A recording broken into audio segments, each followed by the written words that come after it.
እንዴት ናችሁልን? ዛሬ ቆንጆ በሆነ በሌላ ድራማ ተገናኝተናል። ፊልሙ እንደምትወዱት እርግጠኞች ስለሆነን እስከ መጨረሻ ማየታችሁንና ላይክ ማድረጋችሁን አትርሱ እያለን ይህንን ቆንጆ ፊልም ተጋበዙልን። ፊልሙ ሲጀምር ዣ የተባለ የጋንግስተር መሪን እያሳየን ሲሆን በቀኝ ቅንድቡ ላይ ባለው ጠባሳና በጭካኔው ይታወቃል። ውጋንግ በተባለው ግዛት ውስጥ የሚያደንዛዥ ዕፅ ንግድ የጀመሩ ሰዎችን ይቀጣል። የቡድኑ መሪ ከሆነ በመሃላቸው ሰላይ ስለጠረጠረና የጂያ ሚስቱ በዛው ሰዓት ቤት አለመገኘቷ ጥርጣሬ ስለፈጠረ ሁሉንም ወደ ዋናው ግቢ ይጠራቸዋል። በፍጥነት ልብሱን ቀይሮ ሚስቱን ፍለጋ ይሄዳል። ላለፉት 5 ዓመታት እንደሚስት አብረው ኖሮች ብትሆንም የፖሊስ አዛዥ ለሆነው ለአሳደጋ ሰው ግን መረጃ የምታቀብል ሰላይ ነበረች። ከእሱ ጋር ተገናኝታ ሰነዶች ላይ ተሰጠው ስትልም በሽንፎንግ ውስጥ የፖሊስ ሰላይ ያለ ተጠንቀቂ ብሎ አስጠንቅቀዋት በድንገት የጋንግስተር ሰዎች ደርሰው ሰነዶቹን ደብቆ እንድታመልጥ አርጓት ወዲያውኑ ከፎቅ ላይ ተወርውሮ ህይወቱ ሲያልፍ በአይኗ ታያዋለች። ፖሊሶችና ጋንግስተሮች በየበኩላቸው ሲመጡ ዣ ደርሶ ምንም ጥያቄ ሳይጠይቃት በመኪና ይዘዋት ሄዳል። ልታብራራለት ስትሞክርም በንዴት መኪናውን አቁመው በህይወት መኖር ከፈለግሽ ከጎን ያትራቂ እውነቱ እንደሚያውቅና እሷን ለማዳን የሐሰት ማስረጃዎችን ያዘጋጅላት እንደሆነ ይገባታል። ወደ ጋንግስተር ግቢ ሲመለሱም ሁሉም የት እንደነበሩ ሲጠይቁ የዣ ተቀናቃኝ የሆነችው ጆሊ መታ ይቺ አታላይ ልጅ ዣን አታላ ነው እዚህ የደረሰችው ብላ ካስፈራራቻት በኋላም የፖሊስ አዛዡን የገደለው የእሷ ሰው እንደሆነና ስልኩን እንደያዙት ተናግራም የመጨረሻውን የተደወለውን ስልክ ቁጥር ብንደውል ሰላዩ ማን እንደሆነ ይታወቃል ስትል ይታወቅብኛል ብላ ትንፋሿ ቁርጥ ይላል። ስልኩ ሲደወል ግን የተያዘው የጆሊ ታማኝ የሆነው ሰው ላይ ስለነበረ ዣ ያለምንም ርህራሄ ከሃዲዎች መጨረሻቸው ሞት ነው። ወደ ቤት ሲመለስ ሚው በኪሷ ያለውን ስልክ የዣ መሆኑን እና እሷን ለማዳን ስልካቸው እንደቀየረውም ይገባታል። ለምን እዛ ሄድሽ? ሰውየው ካዲ ቢሆንም ፖሊሱን ዛሬ አላገኘውም ነበር። እኔ ካረዳሁሽ ዛሬ የምትገደዩ አንቺ ነበርሽ። ልጅ እንድንወልድ ጸሎት ላረግ ነው ሄድኩት። ለታማኝነት የማረጋገጫ ከፈለግ ስልኬን ክፈታውና ያን ጊዜ ግን በእኛ መካከል ያለው ነገር ያበቃል ብላ ስልኩን ስትሰጠው ስልኩን ሳያው ሰባብሮት ከነገ ጀምሮ በቅርብ ትጠበቂያለሽ። ወደ 5 ዓመት ትዝታ ውስጥም ይገባል። ያኔ በፖሊስ ተከቦ በድፍረትም ይሄ ቡድን አይደለም ጠብ የጀመረው ብላ መስክራት አድነዋለች። ለምን አልፈራሽኝም? መጥፎ ሰዎች ስለምትቀጣጥሩ ሰው እንደሆን ካምናለሁ ብላው ነበር። በኋላ ግን ወንድሟ ለቁማር ዕዳ አሳልፎ ለጠላቶች ሊሰጣት ሲል ዣ ብቻውን ደርሶ ሲያድናት በድንጋጤ ውስጥ ሆና ራሷን ለመከላከል ስትታገልም ቅንድቡን በጩቤ ስለባጨረችው ያጣባሳ እስከዛሬ ድረስ አብሮታለ። በሰዓቱ በጣም ድንግጣ ስለነበረም ሐኪም ጠርቶና የምትበላውን አዘጋጅቶ የሚንከባከባትም እናት መሰል ሰው ፈልጎላት ነበር። መብራት በጠፋበት ሰዓት እንኳን በላይተር ብርሃን እያበራ ይንከባከባታል። በዚህ ምክንያት ነው እሷን ኃይለኛውን ጋንግስተር ያጠፋውና ለሷ ሲልም ከጆሊ ጋር ሳይቀር ተጣላው። ጆሊ የፖሊስ ላይ መሆኗን የሚያውቅ ማስረጃ ብታመጣም እሱ ግን በዝናብ ውስጥ ተንበርክካ የአሳደጋትን ሰው እባክህ ተወኝ፣ የምወደው ሰው መጥፎ ሰው አይደለም እያለች ተጠይቀው ስላያት ከፖሊስ አሳዳጊዋ ጋር ለፍቅር ወስተል መጣላቷን አምኖ የበለጠ ዋጋ ይሰጣታል። አሁንም በሷ ላይ ጥርጣሬ ቢኖረውም አይኔን ጨፍኜ እድል ሰጣታለሁ ብሎ ይወስናል። በነጋታውም ያሳዳጊዋ ቀብር ላይ ይዘዋት ሄደው ለበጠበጥ የመጣ መስሏት ብታዝነም ለአባቷ ክብር ሲል ግን ብዙ ገንዘብ ለቀብር እርዳታ ሰጥቶ ይወጣል። እሷ ግን የመጣችው ለበቀል ስለሆነ የሽንፎንግን ጋንግ ለማጥፋት ተወስናለች። አዲሱ የፖሊስ አዛዥ ሃንግ የድሮ ፍቅረኛዋ ቢሆንም ለስራውና ለደህንነቱ ስትል ትታው ነበር ወደ ዣ የተጠጋችው። ዣ ሲያትም በእኔ ምክንያት ነው የምታዝነው ብሎ በማሰብ ከእንግዲህ ስሜትሽን አትደብቂ፣ በእኔ ፊት በነፃነት ማልቀስ ትችያለሽ። እሷ ግን መረጃ ሰብስቤ ለፖሊስ ሰጣለው፣ እኔ ራሴ ሄጄ ካልሰጠው ፖሊስ ምንም ሊያደርገኝ አይችልም ብሎ ይስቃል። እሷም ከፖሊስ ጋር በሚስጥር ለመገናኘት በየቦታው ስትዘውር ሰው ልኮ እያንዳንዱን እንቅስቃሴውን ይከታተላል። ከፖሊስ አዛዡ ጋር ተገናኝታ ሰላዩማ እንደሆነና አሳዳጊዋም እሷን ለማዳን የሐሰት ማስረጃ እንዳዘጋጀ ስትነጋገር ዣ በድንገት ደርሶ አዛዡ ቢያመልጥም ይጠረጥራል። በነጋታው አዛዡ የዣን ሰዎች በድንገት ሲይዘም ዣ ሰዓቱን አይቶ የሆነ ሰው እንዳለው ይጠረጥራል። የክለብ ምረቃ ቀን ሲደርስም አምሮባት ዣ ያያትና እስኪመጣ ተጣብቀው ስትወጣም የፖሊስ አዛዥ የሆነ የድሮ ፍቅረኛዋ መኪና ሲገጨው አይታ ደንግጣ ልትወድቅ ስትል ዣ መጥቶ ወደ መኪና ይወስዳታል። ተጉርቶ ይሁን ብላ ስትጨነቅም ረዳቱ ለዣ እግሩ ብቻ እንደተጎዳ ሲነግረው ሰምታ ተረጋጋለች። ከዛም ሪዋ እንድትቆርጥ ተመድባም ጆሊ በሷ ቦታ ሌላ ሰው ተካለች። በጆሊ ተዋርዳና ተደብድባ የደንብ ልብስ እንድትለብስ ተደረገ። ጆሊ ላይ ወይን በመድፋት ዛሬ ማፊያው ከሆን የማናጀርነቱን ቦታ ለማን እንደሚሰጥ ብታስብ ይሻልሻል ብላ አስጠንቅቃት የሪባን መቁረጥ ስነ ስርዓቱ ሲጀመር በዩ ቦታ የተተካችው ወደ መድረኩ ብትሄድም ታስሮ የተፈታው ማፊያ ሊገላት ሲሞክር ዣ መድረኩ ላይ ጋለችው ሚስቱ ዩ መስለው በድንጋጤ ሊሄድ ሲል ዩ ትመጣለች። ሰውየውንም ሰዎች ያስቆሙታል። ጆሊ በዚህ መሃል ቁልፏ መጥፋቱን ስታውቅ ይሆን ብላ ወይን ደፍታባት ልብሷን አስተቀይር ቁልፏ እንደሰረቀቻትና ታስሮ የነበረው ማፊያም እንዲያመልጥ እንዳደረገች ቢገባትም ምንም ማስረጃ ግን አልነበራትም። ጆሊ ሁሉ ጊዜ ስደባለሁ፣ እደበደባለሁ፣ የፖሊስ ልጅ ስለሆንኩ ብቻ እንደዚህ መሰቀት አለብኝ እንዴ እያለች በጋንግስተሩ ኮንፊስ ታለቅሰም ጆሊ በንዴት ልትመታት እጇን ስታነሳ ጂያ ይከላከልላታል። ከሆነም በንዴት ጆሊን በጥፊ አጭሎ በአንቺና በወንድምሽ ስንፍና የተነሳ ያቆሸሽነውን ስም ለማጽዳት የደከምኩት በከንቱ ቀረ ይላትና በመጨረሻም ክለቡን ጂያ እንዲያስተዳድር ይታዘዛል። ይሄ ሁሉ ግን ይሁን ብላ ጆሊን ከባለስልጣኑ ጋር ለማጣላት ያደረገችው ነበር። ጂያን በሚስቱ ሁኔታ ጥርጣሬ ስላለው የፈለገውን ብታጠፊም ሁሉም የሽንፎንግ ሰዎች ናቸው፣ ካዲ እንዳትሆኚ ብሎ ያስጠነቅቃታል። ጆሊ ወንድሟን ከታሰረበት ለማስወጣት ስትልም ትገረፋለች። ለበቀል ሚውን ለማጥመድ የሐሰት መረጃ ያለበት ፍላሽ አዘጋጅታ በክለብ ውስጥም ትጥለውና አግኝታ ለፖሊስ አዛዡ መረጃው ልታስተላልፍ ስትል ጆሊና ወንድሟ ደርሰው ጂያም ሚስት ሰላይ ናት ተብሎ ተጠርቶ ከዛ በፊት ከፖሊስ አዛዡ ጋር በሚስጥር ተገናኝተው ፍላሹ የሐሰት መረጃ እንዳለበት ስላወቀው ሌላ እቅድ ያዘጋጃሉ። ጆሊም ይቺ ልጅ ስትሰልል ያዝናት ብትልም ጂያ ግን ቪዲዮውን ሲያየው የጆሊ ወንድም በድብቅ ከአዛዡ ጋር ሲነጋገር እንጂ ይህ መረጃ ስትሰርቅ አይታይም ነበር። ጭራሽ በፍላሹ ውስጥ የነበረው መረጃም የጆሊና የወንድሟን ክህደት የሚያሳይ ሆኖ ሲገኝ ጂያ እንዴት ኮምፒውተሩን ሰባብሮ ሁላችሁም ካዶች ናችሁ፣ ወንድምየውም እህቱን ለማዳን ሲል ጥፋቱ የኔ ብቻ ነው ብሎ ጂያም ዩን አቅፎ ይዘዋት ይወጣል። ቤት ከገቡ በኋላም ከጠላቶቹ ጋንግስተሮች ጋር አውርቶና ሳምኗቸው ወደ ዩ ክፍል ሲሄድን ፈርታ ያገኛትና አቅፏት ሁሉም ደህና እንደሆነ ይነግራታል። በነጋታም ጆሊ በጂያ ፊት ተንበርክካ ይቅርታ እንዲያደርግላት ብትለምነውም ስላልተቀበላት በጥላቻ አይን ታየዋለች። ዋና መሪው ሌላ ትዕዛዝ ሲሰጠውም ጂያ በሰላም ለመኖር ሲል ቢያፈገፍግም ዋና መሪው ግን ከቆሻሻ መጣ ያንሰቼ አሰልጥኛ ያሳደግኩ እኔ ነኝ ብሎ የመጨረሻና በጣም አደገኛ የሆነ ተልዕኮ እንዲፈጽም ሲያዘው ያለምንም አመንታት ይስማማል። ለዩም ስራዬን ስጨርስ ወደ ውጭ እንሄዳለን፣ እስከዛ ግን ምንም ብትሰሚኝ እንመኝኝ። እሷ ግን ወዲያውኑ ፖሊሱን አግኝታ የኮንትሮባንድ ዕቃ ሊደርስ እንደሆነ መረጃ ትሰጣለች። ይህንን ተልዕኮ ካጋለጥን እኔና አንቺ አዲስ ህይወት እንጀምራለን ይላትና በጂያ መኪና ውስጥም የመከታተያ መሳሪያ ለማስቀመጥ ትሞክራለች። መጋዘን ውስጥ ተካከለና ከሌላ ሴት ጋር የተነሳውን ፎቶ አይታም መጋዘን ውስጥ ምን እንዳለ ለማየት የቅናሽ ታስመስል አይኗን ጨፍኖ ያስገባትና ለሷ ብላ ያዘጋጀውን ፒያኖ እያሳያት ደስ እንዲልሽ ብዬ ነው፣ ደግሞም ወደ ውጭ ላይ ተዘጋጂ፣ አትቅኝ፣ ሁሉንም ነገር አስረዳሻለሁ። በዝናባማው ምሽትም ፖሊሱ ጂያን ከመኖሪያ ቤቱ ለማራቅ ወደ ደሴቱ ጠርቶት ይህም በቤት ውስጥ የነበሩትን ሰራተኞች በሙሉ እንዲሄዱ ታደርግና ሆን ብላ የጸጉር ማድረቂያውን ውሃ ውስጥ በመጣለም መብራት እንዲጠፋና ካሜራዎቹ እንዲቆሙ ታደርጋለች። በዚህ መሀልም ፖሊሱና ጂያ ያስነጋገሩ ፖሊሱ ስለ ዩ ያለፈ ታሪክ እያወራ ለበሳጨው ቢሞክርም ጂያ ግን ከዩ ጋር ያለውን እያንዳንዱን ቀን ለእኔ ልክ እንደ ሰርግ ቀኔ ነው ብሎ መልሶ ይነድደዋል። ቤት ውስጥ መብራት መጥፋቱን ሲሰማ ሚስቴ በጨለማ ትፈራለች ብሎ ወደ ቤት ሄዶ ይህ የመከታተያ መሳሪያው ለማስቀመጥ ወደ ምድር ቤት ውስጥ ገባ። በሩ ተቆልፎባት ጨለማ ውስጥ ትሆናለች። የድሮ መጥፎ ትዝታዎችን በአይምሯ የተመላለሱ ጂያ በመንገድ ላይ የወደቁ ዛፎችን በጥይት እየመታ መንገድ ከፍቶ ቤት ሲደርስም ዩን መሬት የተዘራ ያገኛታል። ምንም አልሆንኩም ብላ ተዋሸውና በእኔ ምክንያት ነው ብሎ ራሱን ይወቅሳል። ጂያ እጁ መቁሰሉን ስታይም ምን ሆነህ ነው? በተራራው መንገድ ላይ የሮጥኩኝ ስመጣ ነው። የ5 ዓመት አንቨርሰሪያቸው ስለሆነም አንድ ትልቅ የአልማዝ ቀለበት እየሰጣት ወደ ውጭ ሀገር ሄደሽ በሰላም ጠብቅኝ፣ ስሬ እንደጨረስኩኝ እመጣለሁ። ፖሊሱም ይህንን ሁሉ በመከታተያ መሳሪያው እየሰማ ነበር። ፖሊሱ ገና ከልጅነቱ ጀምሮ በዋና መሪው ሰላይ እንዲሆንና ፖሊስ እንደደረገውም እናያለን። ፖሊስ መስሎ ዩን አታለው አሳዳጊዋንም ከፎቅ የገፈተረው እሱ ሲሆን ለስልጣኑ ሲለም ፍቅረኛ በነበሩበት ሰዓትም ዩን ለሞት አሳልፎ ሰጥቷት ነበር። አሁንም ቢሆን ዩን የተጠቀመባት ያለው ጂያን አሸንፎ በዋናው መሪ ፊት ራሱን ከፍ ለማድረግ ነበር። ጂያ በቤት ውስጥ መብራት ለጠፋ ሻማዎችን አብርቶ ዋና መሪው ከቆሻሻ መጣያ አንስተውን ያሳደገኝ፣ ለዛ ነው ለህይወቴ ሳልሳሳ እንደ አውሬ የምዋጋው። አንቺ ግን ሰውን ብሆን ጨካኝ ብሆን ግድ እንደሌለሽ ነግረሽኛል። ከጥሩ ማንነትሽ ጋር በሰላም መኖር እፈልጋለሁ። እሷም ቁስሉን እየጠረገችለት በሰውነቱ ላይ ያለውን ጠባሳ እያየችው በሀዘን ተቅፈዋለች። በነጋታውም ለስራ ሲወጣ ግንባሯን ስሞ ደጋግሞ እየዞረ ያታል። ትከዳኛለች ብሎም ይፈራል። እሷም እንደተለመደው ለፖሊሱ መረጃ ትሰጣለች። ፖሊሱ ቦታው ላይ ሲደርስ ግን የሚዘዋወሩት እቃዎች ህገ ወጥ ሳይሆኑ የሙዚቃ መሳሪያዎች ብቻ ሆነው ይገኛሉ። የመጨረሻው ሳጥን ሲከፈት ደግሞ በይሱም የተበረከተ ፒያኖ ሆኖ ይገኛል። ፖሊሱም በጂያ ፊት ተዋርዶ ስራውን ያጣል። ይህን ስትሰማም ደንግጣ ተሳስቼ ለችግር አጋለጥኩት ብላ ወደ ፖሊስ ጣቢያ ስትሄድም ጂያ ሲወጣ ታየውና ለማምለጥ ስትሞክር ዝናብ ውስጥ ተወድቅና ዣንጥላ ይዞ ተከትሏት ወደ ቤት ይወስዳታል።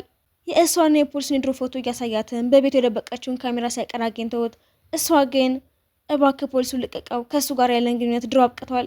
እሱም በንዴት ለራስሽ ህይወት መጨነቅሽን ትተሽ ሌላ ሰው ትለምኛለሽ? ስንት ጊዜ አይቼ እንዳላየሁኝ ያለፍኩሽ።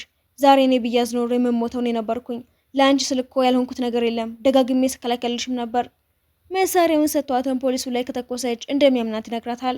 መሳሪያውንም ራሷ ላይ ያነጣጥራ ካላመንከኝ ተኩሰዋለሁ ስትለውም ዣ አዝኖ መሳሪያውን ይቀማታል። በዚህ መሀልም ዋና መሪው ፖሊሱን እንዲለቀው ሲያዘው ዣ መጠራጠር ጀምሯል።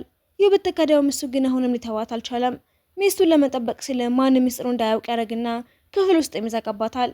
ፖሊሱም በዋና መሪው እጅ ወድቆ ድብደባ ቢደርስበትም አንድ ድል እንዲሰጠው ግን ይጠይቃል። ጆሊም ዣ ለሚስቱ ሲል ብዙ ስህተትን እየሰራ እንደሆነ እናውቃለን። ተከታይ ስህተት ሲሰራ አለቃውን መቀጣት አለበት ብላ ዋና መሪውን ስጠይቀውም ዣ ህጉን ለማክበር ሲል ተንበርክኮ የግርፋት ቅጣቱን ያለምንም ድምፅ ይቀበላል። ወደ ሆስፒታል በመሄድ ፋንታም ወደ ቤቱ ተመልሶ በሰውነቱ ላይ ያለውን ቁስል ስትነካው በህመምም እጅሽን አንሺ ብሏት ያሰራቸውን ሰዎች እንዲፈታ ግን ጠይቀዋለች። አንቺ ራስሽን ማደናቀቶሻል፣ ስለሌሎች ትጨነቂያለሽ። ለካ ሳንታውሪ ነህ፣ በሰዎች ላይ ቁጣህን የምትወጣ ጨካኝ ነህ። እሱም ተናዶ ፎቅ ላይ ሰቅለዋት ሰው በሆንም አውሬ በሆንም ግድልኝ የሚያልሽ ውሸት ነበር። እኔ ላንቺ ስለ ሁሉንም ዋጋ እየከፈልኩኝ፣ አንቺ ግን ከኔ ይልቅ ለማታውቂያቸው ሰዎች ትጨነቂያለሽ። ልትወድቅ ስትልም በኃይል ይዘዋት በብርጭቆ ቁርጥራጮች ላይ ወድቀው በህመምም ምግብ ካልበላሽ ሌላ ሰው እንዲቀጣ አረጋለሁ ብሎ ያስነቅቃታል። በር ቆልፎባትም ስታለቀስ እየሰማት ከተቀጣው ቅጣት በላይ ለቅሶ ያሳምመዋል። በነጋታውም የኮንትሮባንድ ስምምነቱ እንደሚካሄድ ተናግሮትም ይህንን የመጨረሻ ድሌ ነው ብላ ለፖሊሱ መረጃ ሰጠዋለች። ወደ ስምምነቱ ቦታ ሲደርሱም ዣለዩ እጅና ጥብቀሽ ያዢ፣ ከጎኔ ከሆንሽ ምንም አትሆኝም ቢላትም ጆሊ መታ በጣም አስጠበቃችሁኝ። ስናይፐርን በዣ ላይ ታነጣጥረና ሁሉም ነገር ተቆጣጥሬዋለሁ፣ እቃውን አሁኑኑ አስረክብ፣ ይህ እንደምትጎዳት ታስፈራራወም። ይሄንን ሁሉ እቃ ብቻሽን ልታወጪው አትችይም ብሎ ቢፎክርባትም ጆሊ ግን የራሷን ወጥመድ አዘጋጅታ ነበር። በዚህ መሀልም ፖሊሱ በዋና መሪ ማስፈራሪያ ፈርቶ ይሁን ለመርዳት የነበረውን እቅድ ትቶት ይመለሳል። ዣም ለጆሊ ማፊያው እቃው ከቀረ ምን ሊያደርግሽ እንደሚችል ታውቂያለሽ፣ ራስሽን አደጋ ላይ ተጣይ። ድንገት ግን ወንድሟ መጥቶ መሳሪያ ደቅ ነው ዣ ነገሩ እንዳይባባስ በማሰብ እቃውን ለማስረከብ የተስማማ ቢመስልም በድንገት ግን እጁን መቶት ሽጉጡን ሲያስጠላው ጆሊ ሽጉጡን አንስታ ተኩስ ስትጀምር ዣዩን ለመከላከል ቢሞክርም እንዳይመታ ብላ ግን ገፍትራው ራሷን ትመታለች። የቆሰለችውን አቅፎ ወደ ሆስፒታል ሲሄድም ፖሊሱ ሊያስራው ሲሞክር ዣ በንዴት አንድ ቃል ብትናገር ይህንን የፖሊስ ጣቢያ አፈር አረገዋለሁ ብሎ ያስጠነቅቀዋል። ይህ ወደ ቀዶ ጥገና ክፍል ስትገባም ትንፋሹ የተቆራረጠ የሚያደርገውን ያጣል። እያለቀሰም ለመጀመሪያ ጊዜ ፍርሃት ተሰማዋል። የሚወዳትን ሴት ላለማጣትን በጣም ይፈራል። ዶክተሩም ገና አደገኛው ደረጃ ላይ ስለሆነች ለከፋ ነገር መዘጋጀት አለባቸው ሲልም ጃ ያብዳል። ግድግዳውን በቦክስ እየመታም የእሷ ህይወት ከተረፈ እኔ ያልትረፍ፣ ከዛሬ ጀምሮ መጥፎ ነገር አልሰራም፣ ሰውንም አልጎዳም፣ ቃሌን ካጠፍኩ ይሉደም እያለ ማልቀስ ጀምራል። እሷም በኮማ ውስጥ ሆና መጥፎ ትዝታዎቿና በጨለማ ውስጥም አትፍሪ አሁኑኑ እመጣለሁ የሚለውን የዣ ድምፅ እያስተጋባ ከጨለማ ውስጥ ያስወጣት ይሰማታል። ሁሌም በችግሯ እንደሚደርስላት እየተሰማትም ሳታስበው እሱን መውደድ ትጀምራለች። ስትነቃም የቆሰለ እጁን አይታ እኔን ለመፈተን ብቻ ይመስለኝ ነበር፣ ግን እውነተኛ መስዋዕትነትን አሁን ተረዳሁኝ። ፖሊስ የድሮ ፍቅረኛ ነበር፣ አሁን ግን ሁሉም ነገር አብቅቷል። ይህንን ሁሉ ጊዜ ያለኸኝ አንተ ነህ፣ ከማንም በላይ ለኔ የሚከላከልልኝ ካንተ ሌላ የለም። ሁሉንም ነገር ቀድሜ ባለማብራራት የጥፋተኛው እኔ ነኝ። ከእንግዲህ እርስ በርሳችን እንታመናለን ብሎ ቃል ግባባሉ። በሌላ በኩል ጆሊ ከነ ወንድሟ ቅጣቱን ትቀበላለች። ይህ ፖሊሱን በደበቅ አግኝታወም ዣን የረዳሁት እቅዳችን ሊሳካ ብዬ ነው ብላ ተዋሸውና ወደሸዋል እንዴ ብሎ ይጠረጥራታል። በዛው ሰዓትም ዣ መጥቶ ይቺ የኔ ሚስት መሆኗን አስታውስ ብሎ ያስጠነቅቀዋል። ከዛም ይዟት ወደ ህፃናት ማሳደጊያ ሄደው በሰላም ሲጫወቱና ሲስቁ ቆይተው ወደ ባህር ዳርቻ ሄደው የተሯሯጡ ይጫወቱና መሬቱ ላይ ተኝተው ፀሐይዋን ያዩታል። እሷም ከጎኑ ስለሆነችም በጣም ደስተኛ ሆኑ። በዝናብ ውስጥም ዣንጥላ ይዞላት ይመልሳሉ። እቃው በሰዓቱ ካልደረሰ ዋጋ ትከፍላላችሁ የሚል ማስፈራሪያ የሚላክላቸዋል። ዣ በድፍረት ወደ ጠላቱ መሪ ጋር ሄዶ በዩ ስላስፈራራው እቃውን በሰዓቱ አደርሳለሁ፣ ነገር ግን በሰዎች ላይ እጅህን ካነሳ መመለሻ የለህም ብሎ ያስጠነቅቀዋል። ዋና መሪ ሁኔታው የተበላሸ መሆኑ ሲገባወም ይህ ለጠላቶቻቸው አሳልፎ ሊሰጥ ቢሞክርም ዣ ግን በዚህ ዓለም ከአንቺ በቀር ማንም የለኝም፣ ማንም እንዲነካሽ አልፈቅደም ብሎ ይሁን ለመጠበቅ ይወስናል። ፖሊሱም ይሁ ራሷን ለተሰት አድርጓትም ለጠላቱ አሳልፎ በመስጠት ዣ እንዲጎዳውና ጥቅሙ እንዲካፈሉ ይስማማሉ። ጠላቱም ደውሎለት ይሁ ማየት ከፈለግ በአንድ ሰዓት ውስጥ ብቻህና አንድ ሰከንድ ከዘገየህ ወይም መሳሪያ ከያዝክ መጨረሻዋን ታየዋለህ። እሱም ያለምንም ማንገራገር ብቻውን ሄዶ ጠላቱ ሚስትህን ማዳን ከፈለግ እንደ ውሻ ተንበርክከ በእነዚህ የተሰባበሩ መስታወቶች ውስጥ ቁልፉን ፈልግ። እሱም ለዩ ሲል ተንበርክኮ እጆቹ የተቆራረጡና ደም እየፈሰሰው ቁልፉን ያገኘዋል። ዩ በኮንቴነር ውስጥም ታስራ ገመዷን በጥሳ ትወጣና ዢያ በሩን ከፍቶ ሲያቅፋት ጠላቱ ሁለቱንም ሊገላቸው ይሞክራል። ዢያ ለጠላቱ ጠላት አሳልፈውም ይሰጠዋል። ፖሊሱም እቃው የተደበቀበትን ቦታ ሊሰርቅ ሲሄድም ዢያ ደርሶ ሲተኩስበት በፍጥነት የፖሊስ ዩኒፎርሙን ይለብሰውና መረጃ ደርሶ ለምርመራ መጣን ብሎ ያመልጣል። ዢያ ፖሊስ ጣቢያ ተወስዶ ሲመረመረም ለምን እውነተኛ ወንጀሎችን አትይዙም? ሚስቴን አታስጨንቋት። ፖሊሱም ይሁንን ዢያን ወደሽዋል አይደል? ብዙ ጊዜ ህይወቴን አድኖታል ብላ ትመልሳለች። ወደ ቤት ሲመለሱም ለዢያ መድኃኒት እየሰጣችው የማፊያው ጠላት በሰዓቱ ባይመጣ ኖሮ ምን ልትሆን እንደነበረ ማሰብ ይከብደኛል። አንቺ ደህና ከሆንሽ ለእኔ በቂ ነው። ፖሊሱም የተጠቀመባት እንደሆነ ሰላይ እንጂ ትክክለኛ ፖሊስ አለመሆኑንና የአሳዳጊዋ ሞት ላይ እጁ እንዳለበት ስታውቅም ትጠራውና ዛሬ አሳደገኝ አባቴ ልደት ነው ተመርዘውና አንቺም እንደኔ ተንኮለኛ ነሽ ዢያን አታለሽዋል ብሎ ሊገላት ሲል ዢያ ደርሶ ተኩስ ይከፈታል። ሚስቴን ስለነካ እያንዳንዱን ዋጋ ትከፍላለህ። ሰው ላለመጉዳት የገባውን ቃል ረስቶትም ይተኩስበታል። ዋና መሪው ማስጠረቶት ዩ ሊወስዷት ሲሉ በንዴትም ሚስቴን ማንም ሊነካት አልፈቅድም ብሎ ሰዎቹን በሙሉ ቀጥቅጦ ካለፈ በኋላ ወደ ዋናው መሪ ሲሄድም ተኩላና ውሻ አሳደጌ መጨረሻው እንደዚህ ሆነ። አንተ በዩ ላይ ጥርጣሬ ስትጀምር እኔ ቅዴን አውጥቼ ነበር ብሎ ይተኩስበታል። ከዛ ግን ዩ በሰራችው ስህተትና በደረሰባት ክህደት ተሰባብራ መናገርና መሳቅ ታቆማለች። ዢያ ልቧ ለማሸነፍም ልጆችን ሁሉ እናሳድጋለን፣ ወደ እንግሊዝ ሄደን በፈለግሽው መንገድ ሰርግ እናደርጋለን፣ ብቻ አንቺ ፈገግ በይ እያለ ቢለምናትም ሁሉንም ነገር መጀመሪያውኑ ያቀድኩት አንተን ለማጥመድ ብዬ ነበር። እውነቱና ሐሰቱ ተቀላቅሎብኝ በጭጋግ ውስጥ የጠፋው ያህል ይሰማኛል። ያለፈውን እርሽውና እኔም ብቻ ወደጅኝ፣ ያ ብቻ ይበቀኛል ቢላትም እንደ በፊቱ መሆን ግን ያቅታታል። አቅፎ ሊያረጋጋት ቢሞክርም እሷ ግን በመካከላችን በጣም ብዙ ውሸትና ጥላቻ አለ። እውነቱ ከወጣ በኋላ ወደ ድሮ መመለስ አንችልም። ካስፈለገ ገዴ ልክፈልህና ልቀቀኝ። ዢያን በንዴት ህይወትሽ በእኔ እጅ ነው፣ የምወስነው እኔ ነኝ። ይቅር ማለት ማስገደድ ወይም በቁጥጥር ስር ማድረግ አይደለም፣ እርስ በርስ መከባበር ነው። ዢያ በራሱ ላይ ተስፋ ቆርጦና ልቡ የደነደነ ጨካኝ ሆኖ ከእንግዲህ እንደ ህፃን ልጅ አላቆላምጥሽም፣ እዳሽን ለመክፈል በደንብ መኖር አለብሽ። አዝናጊ ያለ ሚንግ የሚባል ፖሊስ መጥቶ ዢያ ከዋናው መሪ ጋር ሆኖ ከተማውን የእጽ ማከፋፈያ ያደረገው ነው። ይሄ ቦታ ሰላም እንዳይገኝ ምስጢራዊ ኮዱን መፍታት አለብሽ። ዩማንንም ማመን እንደማትችል ብትናገርም ዢያ ግን የጋንግስተር መሪነቱን ቦታ ተረክቦ ሁሉንም ተቃዋሚዎቹን ማጥፋት ይጀምራል። ዋና መሪውም ልጅን አግብተህ ይችን ሴት ካባረርካት ሁሉንም ነገር ህጋዊ እናደርግልሃለን ስለው ይስማማል። የእሱ ሰዎችንም ከእንግዲህ ክደትን መሸከም አልችልም ሂዱልኝ ብሎ ያባራቸውና ዩንም አንቺን እዚህ ያቆየውሽ ለበቀልና ለአንቺ ያለኝን ንዴት ለመወጣት ብቻ ነው። የዋናው መሪ ልጅ ሹሂም ዩ እንድታገለግላትና ልብሷን እንድታጥብላት ታዛታለች። እሷ ግን የጣት አሻራዋን በመውሰድ የሚስጥር ቁልፉን ከፍታ ለፖሊሱ ሚንግ ዝግጁ ሁኑ፣ ዛሬ ወረራ እናደርጋለን ብላ መረጃ ትሰጣለች። ዢያም ለምን እንደማትሄጂ አውቃለሁ፣ ነገር ግን ካልሄድሽ ምን እንደማደርግሽ አላውቅም። እሷ ግን ሹሄን የምታገለግል መስላ የጣት አሻራዋን በመጠቀም በክለቡ ቢሮ ውስጥ ያለውን ሳጥን ለመክፈትና ህገወጥ ሰነዶችን ለማግኘት ተዘጋጃለች። መረጃውን ስታገኝ ምነሽ ሊደርሱባት ሲሉ ዢያ ከማንም ቀድሞ ደርሶ መሬት ላይ ዘራትና ለምን እንደዚህ ትዳፈሪያለሽ አሳልፎም ይሰጣታል። ሹሄም መልካም ፊትሽ ጣጣ ስለሚያመጣ ወደ ባህር ተጥለሽ ትሞቻለሽ ብላ ሰዎቿን ታዛለች። የዢያ ቀድሞ የታዘዙ ሰዎች ግን ያድኗታል። ዩ በድንጋጤና በህመም ውስጥም ሆና ጥላቻ የሌለበትና እኔና ዢያ ብቻ የምንኖርበት ዓለም ቢኖር ብላ ትመኛለች። ዩ ውስጥ ነቃም የሞቱ የመሰሏት ሰዎች ሁሉ በህይወት እንዳሉ ስታይ ትደነግጣለች።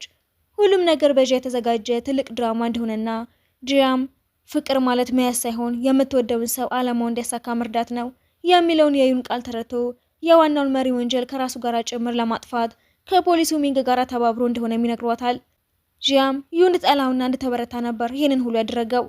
እኔም በመጥላትሽ ብቻ እንድትኖርልኝ ይፈልጋለሁ ብሎ በማሰብ ነበር። ዩን በካሜራው እያየም ዝናብ እንዳይመታት ጃንጥላ ያዙላት እያለ በደበቅ ይንከባከባት ነበር።